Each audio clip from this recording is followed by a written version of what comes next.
nxënëse të klasës së pianos në shkollën e mesme artistike Tefta Tashko Koço në Korçë, në ndrejtimin e mësueses Paola Kondakçi, u vlerësuan me çmime në konkursin ndërkombëtar online Yjet e rinj, organizuar në Paris. Ato konkuruan mes pjesëmarrësve nga vende të ndryshme të botës përpara një jurie profesioniste. Kristel Jatru fitoi çmimin e parë dhe çmimin special Koncert në Paris, ndërsa Antea Koti dhe Mia Qari u vlerësuan me çmimin e dytë. Unë jam paraqitur me 2 pjesë, të cilat quhen Rumores de la Caleta Albanese dhe Gilok Fountains in the Rain. Dhe më pas kur more vesh për çmimin si u ndjeva? Unë ndjeva shumë e lumtur kur e mora vesh për çmimin. Unë ndjeva e lumtur dhe kënaqur për arritjen time. Me kë ke punuar gjatë kësaj kohe?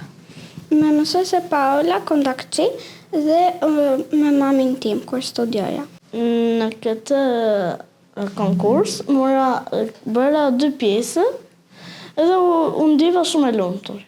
Po pastaj kur more vesh për çmimin si u ndjeva? Unë ndjeva e gëzuar dhe lumtur për arritjen që kisha bërë.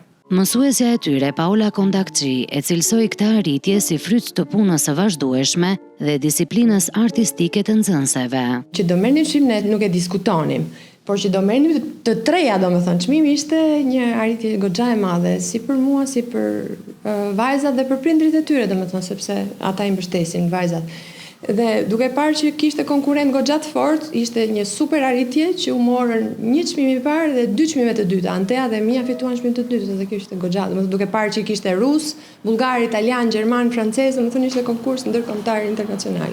Dhe ishte goxha me pesh. Ky vlerësim ndërkombëtar nderon jo vetëm nxënëset dhe mësuesen e tyre, por edhe traditën muzikore të Korçës, duke e quar emrin e shkollës, qytetit dhe të Shqipërisë në skenën artistike ndërkombëtare.